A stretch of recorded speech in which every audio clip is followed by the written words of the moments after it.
Hola chicos y chicas de YouTube, espero les guste este video y trataré de traer más con más frecuencia. Si te gustó dale me gusta y suscríbete al canal.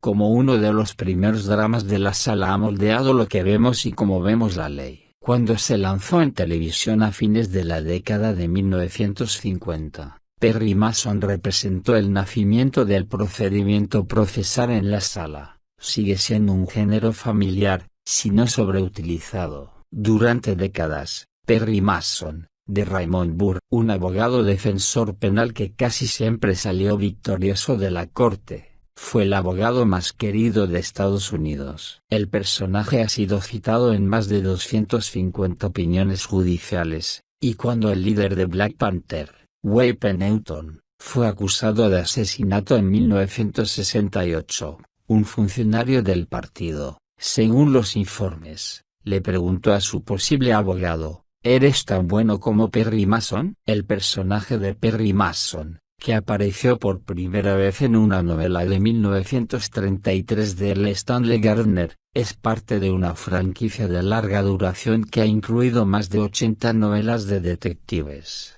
programas de televisión, películas de Hollywood, una serie de radio, cómics, y más recientemente una nueva serie en voz protagonizada por Matthew Rhys de The Americans. El gambito más exitoso en la franquicia fue, con mucho, la famosa serie de televisión CBS de una hora protagonizada por Raymond Burr, que se emitió desde 1957 hasta 1966. Burr era Perry Mason, el veterano de la Armada, de más de 6 pies de alto y robusto. Cortó una figura imponente. Sus ojos grandes y melancólicos y su mirada penetrante eran características de la confiabilidad y la inteligencia silenciosa del personaje. El abogado bien vestido de Los Ángeles se abrió paso entre las confidencias de testigos dudosos. Una gran cantidad de rostros famosos aparecieron en papeles invitados, incluidos Robert Redford, Bette Davis, Angela Dickinson y Burt Reynolds.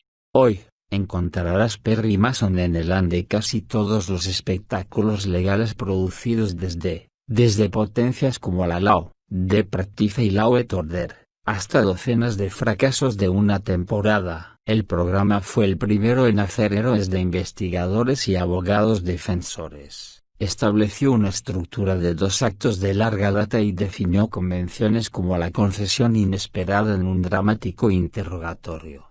Sin embargo, la popularidad duradera de estos tropos y el abrazo del personaje pueden enmascarar un legado más complicado. El programa mostraba un sistema legal que funcionaba solo para inocentes y acusados injustamente, un paradigma que alimentaba percepciones erróneas más amplias sobre la infalibilidad ciega del sistema judicial. En el mundo de Perry Mason, la justicia fue servida al final. Una fórmula convincente. Si has visto un episodio de Perry Mason, los has visto a todos. El programa se basó en una estructura de 2 partes similar a la que hizo famosa La Ley y Orden de Dick Wolf en la década de 1990. Un crimen violento, generalmente un asesinato, aparece al principio del episodio, y Mason acepta defender a la persona inocente. La policía ha señalado como su sospechoso. La primera mitad del episodio está dedicada a una investigación del crimen, y la segunda a una escena de la sala del tribunal que alcanza su punto máximo en una confrontación dramática, a menudo sorprendente.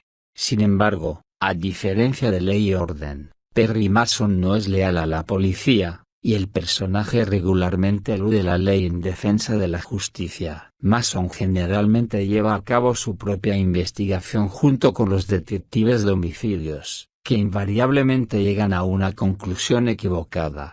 Con la ayuda de la firme secretaria de A Street y el investigador privado Paul Drake, Mason persigue las pistas y las teorías que la policía no ha podido ver. Mason no solo es más inteligente, sino más ágil que los detectives que habitualmente engaña. Regularmente están a punto de arrestar al sospechoso falsamente acusado justo cuando el abogado defensor acepta representarlos. Es importante destacar que esta descripción del trabajo policial es bastante positiva. Perry Mason apareció en el mismo año en que el periodista fanático Albert Deutsch lanzó The Trouble with Cops, una sorprendente acusación de corrupción policial en los Estados Unidos. El principal policía del programa, el teniente Arthur Track, por el contrario, no es tan incompetente como es menos imaginativo que Mason, quien también se beneficia de menos restricciones procesales. Al servicio de sus clientes, Mason oculta pruebas y dirige a los detectives. No es de extrañar que un episodio temprano encuentre a Trapp disparando bandas de goma en una foto de Mason pegada en la pared de su oficina. Mason y el escuadrón de homicidios también tienen un enemigo común en el fiscal de distrito, y su frustración compartida ocasionalmente produce una simpatía inusual y cómica. En la segunda mitad de cada episodio, siempre en la sala del tribunal, Mason revela la verdadera historia del caso, exonera a su cliente e induce al verdadero delincuente a presentarse, ya sea poniéndose de pie entre los espectadores o mediante un interrogatorio en el estrado de los testigos. El desdichado fiscal de distrito Hamilton Burger, interpretado por William Tallman, puede hacer poco más que presentar objeciones enérgicas a la teatralidad judicial de su oponente y tartamudear con indignación. Pero él también se toma en serio la defensa de los inocentes, y generalmente felicita a Mason por un caso bien discutido con cierto placer. En 1963, el gobernador de California se quejó de que Burger era un perdedor perenne. En respuesta, el actor bromeó: ¿quiere que condene a ciudadanos inocentes? A lo largo de 9 temporadas y casi 300 episodios, Perry Mason nunca pierde, o más exactamente, nunca falla. En el famoso episodio de 1963 El veredicto mortal, el cliente de Mason es declarado culpable y condenado a muerte. Pero el episodio termina con Mason una vez más salvando el día al encontrar pruebas exonerantes que la sacan de la prisión. En otro episodio, representa a un cliente culpable, pero asegura un juicio nulo sobre la base de evidencia procesal defectuosa. Los clientes de Perry Mason son vindicados no porque haya dudas razonables sobre su culpa, sino porque la audiencia no tiene dudas sobre su inocencia. El mundo de Perry Mason es uno de orden moral de principio a fin. El espectáculo se desarrolla en Los Ángeles, una ciudad que vio serios conflictos raciales por la segregación residencial y de viviendas en los años en que se emitió Perry Mason. En 1963, la ACLU presentó una importante demanda por discriminación racial contra el Distrito Escolar Unificado de Los Ángeles. Al año siguiente, los votantes de California revocaron la legislación de vivienda justa. Y en agosto de 1965, un enfrentamiento por una parada de tráfico se convirtió en 6 días de disturbios civiles cuando los residentes del vecindario segregado Butch se rebelaron contra años de discriminación y brutalidad policial. Los dramas televisivos habían comenzado a lidiar con problemas sociales en estos años. Unirse a Perry Mason en CBS en la temporada 1963 y 1964 fue East Side West Side, protagonizada por George F. Scott y Cicely Tyson como un trabajador social blanco de la ciudad de Nueva York y su secretaria negra. En claro contraste, el tumulto social y político de la vida real del sur de California nunca se entromete en el mundo de Perry Mason, que es casi exclusivamente blanco. Mason defiende a un cliente chino en un episodio y asegura la condena del dueño de un restaurante chino en otro. En un episodio de 1959, el caso de las perlas sonrojadas, defiende a un cliente japonés, interpretado por Nobu Carty. El actor George Takei interpreta a su atento sobrino.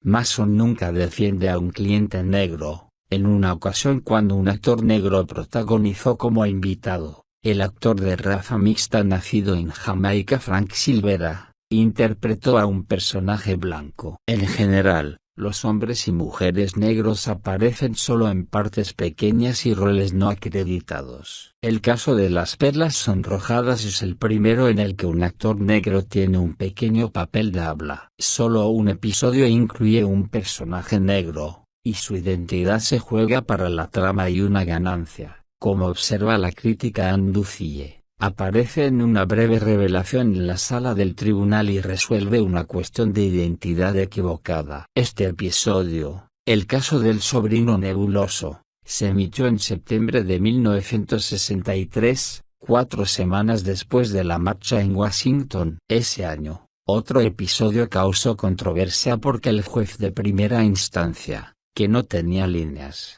era un hombre negro. Esto fue lo más cerca que estuvo el programa de tratar las relaciones raciales, y lo consideraron adecuado. Burr dijo una vez en una entrevista que las personas que han visto el programa a lo largo de los años, particularmente las minorías, descubrieron que el sistema de justicia era para ellos.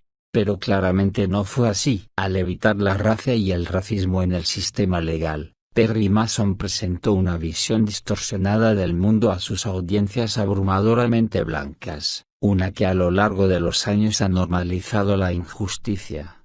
Las victorias de Perry Mason son siempre morales, nunca técnicas o legales. El mensaje tácito es que el sistema funciona cuando los inocentes son reivindicados y los culpables condenados. Nunca hay necesidad de contemplar preguntas más espinosas sobre los prejuicios integrados en el sistema. El legado de Perry Mason. El tropo del abogado defensor como árbitro de la justicia moral puede ser la influencia más duradera del programa, al menos tan importante como la fórmula estructural que estableció el programa. Hoy se ve esto una y otra vez en los dramas legales y los programas policiales. Los abogados defensores son personajes despreciables a menos que sirvan a los acusados injustamente, asuman el papel noble pero imposible del defensor público o no se satisfagan con su éxito. En programas que representan principalmente a fiscales, como La Ley y Orden Original, el abogado que consigue que un cliente tenga un tecnicismo es afortunado o tortuoso, y el procedimiento es un obstáculo para la justicia, no un garante. Los abogados defensores del drama de practice de finales de los 90 y principios de los 2000 son torturados por la ambivalencia y lidian constantemente con dilemas éticos. Su sentido de la justicia no depende de sus registros de casos, sino en proporción inversa a lo repugnante que es un cliente. En el mundo de la televisión, los abogados defensores que no están en él para proteger a los inocentes no pueden tener éxito, incluso cuando ganan. Casi 20 años después de que el programa saliera del aire, en 1985, Perry Mason de Raymond Burr regresó a la televisión. Llegó en un momento en que el público que miraba estaba ansioso e incluso desconfiaba de la ley y la posibilidad del orden. La gravedad del personaje tocó una nota relajante después del tumulto provocado por Vietnam y Watergate. Aquí, como lo expresó el crítico Thomas Leitch, mucho después de que pasara la marea del afecto de Estados Unidos por los abogados, había una figura familiar en la que el público podía confiar.